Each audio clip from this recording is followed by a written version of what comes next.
आज इस वीडियो में हम सीखेंगे सूत्र निकलन विधि से भाग किस प्रकार से करते हैं वैदिक गणित में।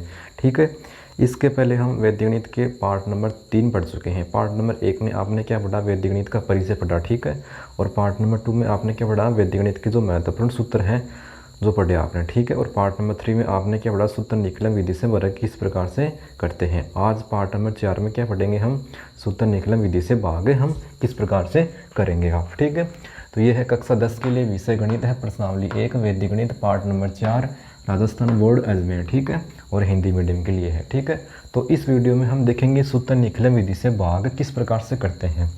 जब आप सूत्र निकलन विधि से भाग करेंगे तो आपको एक बात का ध्यान रखना है कि जो आपके पास में भाजक है और यहाँ पर भाजक के लिए जो आधार होगा उनका अंतर कम से कम होना चाहिए। जैसे यहाँ पर आपके पास में भाजक है 123। ठीक है, तो 123 के लिए जो आधार होगा वो 100 होगा।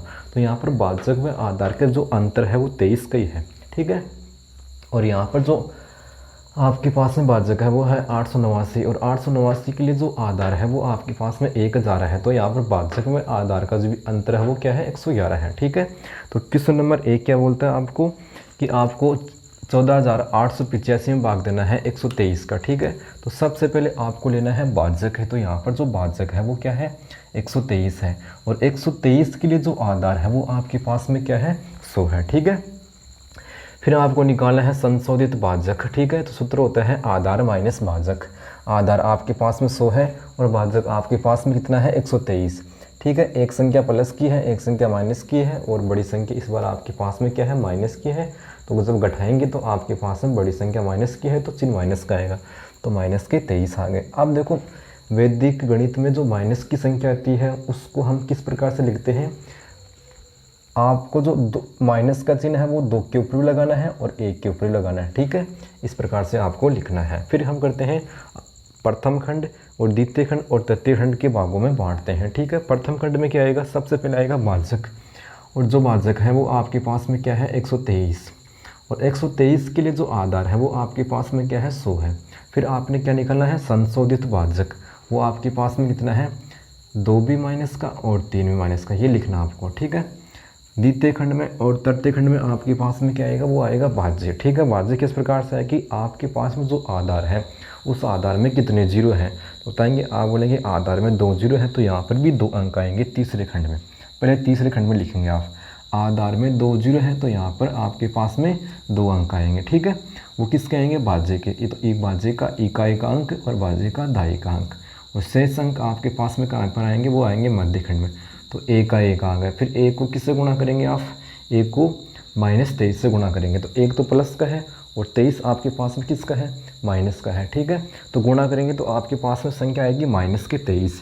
तो किस प्रकार से लिखेंगे, 2 के ऊपर भी लगाएंगे माइनस और 3 के ऊपर भी, और यहाँ पर डेस, यहाँ पर डेस। अब ये संख्या नीचे, अब देखो 4 तो प्लस का है और 2 माइनस का है, तो आपके पास में क्या आएगा, 2 आएगा। जब एक संख्या प्लस की है एक संख्या माइनस की है तो वहाँ पर आपको घटाना है। फिर देखना आपके पास में जो बड़ी संख्या किसकी है, बड़ी संख्या माइनस की है तो माइनस का चिन्ह, बड़ी संख्या माइनस की है तो माइनस का चिन्ह आएगा। यदि बड़ी संख्या आपके पास प्लस है तो प्लस का आएगा। जैसे आपके पास में आ गया माइनस के 7 है, ठीक है, और प्लस के 5 है। अब देखो यहाँ पर बड़ी संख्या माइनस की है तो माइनस के 2 आएंगे। कब घटाते हैं, जब एक संख्या माइनस की हो एक संख्या प्लस की हो। यदि ऐसा होता है प्लस के 7 माइनस के 5, आप किसका आएंगे, प्लस के 2 आएंगे आपके पास में। ठीक है, तो यहाँ से आपके पास में बड़ी संख्या प्लस की है तो प्लस के 5 आएंगे, और 5 किससे गुणा होगा आपके पास में। ठीक है, अब आपको यहाँ से, हाँ यहाँ पर आ गए हम। ठीक है, अब ये जो 2 है कि 4 प्लस का है 2 माइनस का है, तो यहाँ से आपके पास में 2 आ गए। 2 किससे गुणा होगा, 23 से गुणा होगा। 23 को 2 से गुणा करेंगे तो आपके पास में क्या आएगा, -46। ठीक है, तो देखो 8 तो प्लस का, 3 माइनस का, 4 माइनस का, तो आपके पास में 1 बच गया। 8 में से 3 कम कर देंगे, फिर जो माइनस की संख्या वो कम कर देंगे आप। फिर 1 को किससे गुणा करेंगे आप, 1 को 23 से गुणा करेंगे तो -23 आ जाएंगे। 5 प्लस का है आपके पास में और 3 माइनस का है, तो यहाँ से 2 आ गए। 8 प्लस का, 6 माइनस का, 6 कम कर देंगे, फिर 2 कम कर देंगे तो यहाँ से 0 आ गए। अब आप देखो जो आपके पास में भाजक से छोटा है शेषफल, मध्य खंड में भागफल, और यहाँ पर आता है शेषफल, भाजक से छोटा है। ठीक है, तो यहाँ पर आप लिखेंगे अतः भागफल बराबर 121, और जो आपके पास में शेषफल है वो क्या आ गया, 0,2 आ गया। अगला भाग देखना, ठीक है। अगला भाग में क्या है, 1,11,034 में आपको जो भाग देना है वो किसका देना है, 889 का। तो यहाँ पर जो भाजक है वो तो क्या है 889, और 889 के लिए जो आधार है वो क्या है 1000, ठीक है। सूत्र होता है संशोधित भाजक बराबर आधार माइनस भाजक। आधार में से घटाएंगे भाजक तो यहाँ से आ गए 111, ठीक है। अब करेंगे आप 3 खंड, ये हो गया प्रथम खंड और ये हो गया आपके पास में द्वितीय खंड या मध्य खंड, ये हो गया अंतिम खंड या तृतीय खंड, ठीक है। तो सबसे पहले आपको लिखना है भाजक। भाजक 889 है और 889 के लिए जो आधार था आपके पास में वो था 1000। अब लिखेंगे यहाँ से संशोधित भाजक जो आपके पास में क्या है 111 है, ठीक है। अब द्वितीय खंड में और तृतीय खंड में आपके पास में क्या आएगा, भाज्य आएगा, ठीक है। भाज्य किस प्रकार से आएगा, जो आपके पास में आधार में कितने जीरो हैं, तो 3 जीरो है, तो इसमें 3 अंक आएंगे। अंतिम खंड में 3 अंक आएंगे, किसके आएंगे, भाज्य के। तो इकाई का अंक क्या है भाज्य का 4, फिर दहाई का और सैकड़ा, 3 अंक आ गए। तो शेष अंक कहाँ पर आएंगे, वो आएंगे मध्य खंड में, ठीक है। ये एक का एक आ गया, एक किससे गुणा होगा, संशोधित भाजक से गुणा होगा, तो 111 हो गया आपके पास में। यहाँ पर डेस, यहाँ पर डेस, एक एक आपके पास में कितने हो गए, 2, 2 को गुणा करेंगे 111 से तो ये हो जाएगा आपके पास में 222। यहाँ पर डेस 1, 2 और 2 आपके पास में हो गए 4, 4 को किससे गुणा करेंगे 111 से, ये हो गया आपके पास में 444, ठीक है। संख्याओं को जोड़ेंगे तो ये हो गया 8, दाएं तरफ से करेंगे, ठीक है। 3, 2, 5, 4, 9, 1, 2, 3, 4, 7। अब भाजक से छोटा है शेषफल तो ले देंगे अतः है। अतः है जो आपके पास में भागफल है वो तो हो गया 124, ठीक है। और जो शेषफल है वो आपके पास में है 798। आपने 2 भाग किए हैं, पहले भाग में आपके पास में आधार 100 है और दूसरे भाग में आपके पास में जो आधार है वो क्या है 1000 है। अब और करेंगे हम भाग, हाँ 3 नंबर भाग है आपके पास में, 3 नंबर भाग और 4 नंबर भाग और 5 नंबर भाग ये आपके कोर्स में है। तो मैंने 1 नंबर भाग और 2 नंबर भाग होता है जो आपके कोर्स में नहीं है लेकिन कभी आ जाए तो ये क्या है 1 नंबर भाग और 2 नंबर भाग थे आपके पास में, क्या थे एग्जाम्पल थे। अब 3 नंबर भाग है और 4 नंबर भाग है और 5 नंबर भाग है, ये कक्षा 10 के जो कोर्स में है, ठीक है। तो 3 नंबर भाग क्या है 1245 में भाग देना है 97 का। तो सबसे पहले आपको लेना है भाजक, यहाँ पर जो भाजक है वो क्या है 97, ठीक है। 97 के लिए जो आधार होगा वो क्या होगा यहाँ पर 100 होगा, ठीक है। फिर निकाला आपको संशोधित यहाँ से भाजक निकालना है।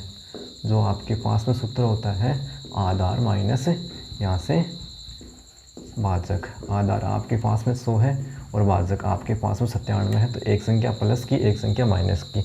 अब सूत्र निकलन विधि में नियम क्या होता है, जितने आधार में 0 हैं उतने ही अंक संशोधित भाजक में आना चाहिए। लेकिन यहाँ पर 1 अंक आ रहा है, आधार में 2 0 है तो इसके आगे हम लगाएंगे 0।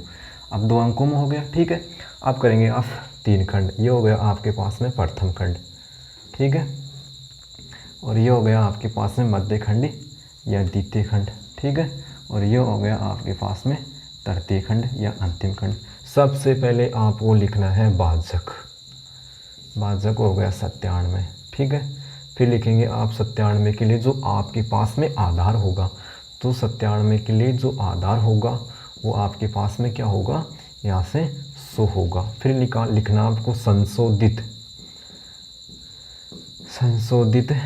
भाजक, वो आपके पास में क्या होगा 03 होगा, ठीक है। इतना काम हो गया। अब देखो द्वितीय खंड में और तृतीय खंड में आपके पास में क्या आएगा, वो आएगा भाज्य। और भाज्य किस प्रकार से आएगा, आपके पास में जो इतने आधार में कितने 0 है, तो 2 0 है तो यहाँ पर भाज्य के 2 अंक आएंगे तीसरे खंड में और बाकी अंक कहाँ पर आएंगे मध्य खंड में, ठीक है। 2 अंक का मतलब इकाई का अंक और दहाई का अंक आएगा। शेष अंक कहाँ पर आएंगे, मध्य खंड में आएंगे। तो 1 का 1 आ गए तो 1 किससे गुणा होगा आपके पास में, 1 गुणा होगा 03 से। दोनों संख्या प्लस किए तो यहाँ पर 0 और यहाँ पर 3, ठीक है। 2 और 0 कितने हो गए आपके पास में, 2 हो गए। 2 किससे गुणा होगा 03 से, तो ये हो जाएगा 06। यहाँ पर संख्याओं को जोड़ते हैं दाईं तरफ से, तो 6, 5, 11, 1 असल की 4, 3, 7, 1, 8। भाजक से छोटा है शेषफल, तो भाग पूरा हो गया। तो लिख देंगे आप अतः है जो भागफल है आपके पास में वो है 12 और जो आपके पास में शेषफल है वो कितना आ गया 81। अगला भाग आपको 311 में भाग देना है 8 का। तो सबसे पहले आपको लेना है भाजक। भाजक आ गया 8 और 8 के लिए जो आधार होगा वो क्या होगा 10। फिर निकालना आपको संशोधित जो भाजक है। तो सूत्र होता है आधार माइनस भाजक। ठीक है, आधार आपके पास में 10 है और भाजक आपके पास में 8। तो 10 में से घटाएंगे 8 तो आपके पास में आ गया संशोधित भाजक 2 आ गया। आधार में 1 0 है तो संशोधित भाजक भी उतने ही अंकों में अंशित, तो 1 अंक में आ रहा है। ठीक है, बिल्कुल सही है। आप करेंगे आप 3 खंड, ये हो गया आपके पास में प्रथम खंड। ठीक है, और ये हो गया आपके पास में द्वितीय खंड और ये हो जाएगा आपके पास में तृतीय खंड या अंतिम खंड। सबसे पहले आपको लिखना है भाजक। भाजक आपके पास में क्या है 8 और 8 के लिए जो आधार होगा वो क्या होगा 10। फिर होगा संशोधित भाजक, वो आपके पास में कितना है यहाँ से 2। अब इस खंड में और इस खंड में क्या आएगा आपके पास में आएगा भाज्य। आधार में कितने 0 हैं 1 0 है तो यहाँ पर भाज्य का 1 ही अंक आएगा। तीसरे खंड में वो आएगा इकाई का अंक और शेष अंक आएंगे आपके पास में मध्य खंड। 3 का 3 आ गया, 3 को किससे गुणा करना है 2 से। तो ये हो गया 6 यहाँ पर डेस। 1 और 6 कितने हो गए आपके पास में 7। 7 को 2 से गुणा करेंगे, ये हो गए 14 है। लेकिन एक नियम होता है आपके पास में, इस अंक से आगे तो लिखना नहीं है। तो अंतिम अंक है 1, इससे आगे लिखना नहीं है। तो फिर किस प्रकार से लिखेंगे आप, फिर आपको लिखना है तो 4 तो यहाँ पर 1 यहाँ पर, इस प्रकार से आप संख्याओं को जोड़ेंगे तो ये आ गया 15 है। अब देखो जो आपके पास में भाजक है और ये शेषफल है, तो भाजक से बड़ा है तो आप इस भाजक का भाग देंगे आप। तो 8 एकम 8, 1 क्या है भागफल, 37 भी क्या है भागफल, जोड़ देंगे वो 8 माइनस कर देंगे। ठीक है, तो यहाँ से आपके पास में 38, ये आ गए आपके पास में 7। ठीक है, लिख देंगे अतः है भागफल आपके पास में आ गया 38 और जो शेषफल है वो आपके पास में है 7। अब अगला भाग देखना आप 1013 में, आपको 1013 में जो भाग देना है वो किसका देना है 88 का। तो 88 क्या है यहाँ पर भाजक, तो आधार कितना है 88 के लिए, तो आप बोलेंगे 88 के लिए जो आधार होगा वो क्या होगा आपके पास में 100 होगा। ठीक है, फिर निकालना आपको संशोधित भाजक। तो यहाँ से जाएगा अब आधार माइनस भाजक, आधार 100 है और भाजक 88 है। तो यहाँ से आपके पास में 12 आ गए। तो 12 का मतलब 2 अंकों में, आधार में 2 0 है, अंक भी कितने हैं 2, बिल्कुल बराबर हो गया काम। फिर निकलेंगे आप प्रथम खंड, ये हो जाएगा आपके पास में द्वितीय खंड और ये हो जाएगा आपके पास में तृतीय खंड। ठीक है, सबसे पहले आएगा भाजक प्रथम खंड में जो आपके पास में 88 है। 88 के लिए जो आधार होगा वो क्या होगा आपके पास में 100। ठीक है, फिर निकालना आपको संशोधित भाजक, वो कितना है 12 है। ठीक है, अब आपको भाज्य को याद करना है। आधार में जितने 0 हैं उतने ही अंक भाज्य के यहाँ पर आएंगे, इकाई व दाई। 2 0 है तो 2 अंक इकाई व दाई के, शेष अंक मध्य खंड में। तो 1 का 1 किससे गुणा होगा 12 से, तो 1 और 2 यहाँ पर डेस। 1 और 0 कितने हो गए 1 किससे गुणा होगा 12 से, तो 1 यहाँ 2। ठीक है, गुणा करने पर 12 आ गया, तो 1 यहाँ पर 2 यहाँ पर, 3 और 2 5, 1 2 1 और 4। तो भाजक से छोटा है शेषफल, तो लिख देंगे अतः है भागफल आपके पास में आ गया 11 है। ठीक है, और जो आपके पास में शेषफल है वो कितना है 45 है। ठीक है, तो यहाँ से ये भाग पूरा हो गया। अब इस वीडियो में मैंने आपको सूत्र निकलन विधि से मैंने यहाँ पर 5 भाग बताए हैं। जब आपके पास में आधार 10 हो, जब आपके पास में आधार 100 हो, जब आपके पास में आधार 1000 हो। ठीक है, तो इस प्रकार से हम भाग करेंगे। सूत्र निकलन विधि से भाग इस प्रकार से करते हैं। ठीक है, तो आपसे निवेदन है कि जो हमारा यूट्यूब चैनल है SPS पॉइंट को आप लाइक कीजिए, अपने दोस्त के साथ शेयर कीजिए, कमेंट कीजिए और जो हमारा यूट्यूब चैनल है SPS पॉइंट को आप सब्सक्राइब कीजिए। धन्यवाद।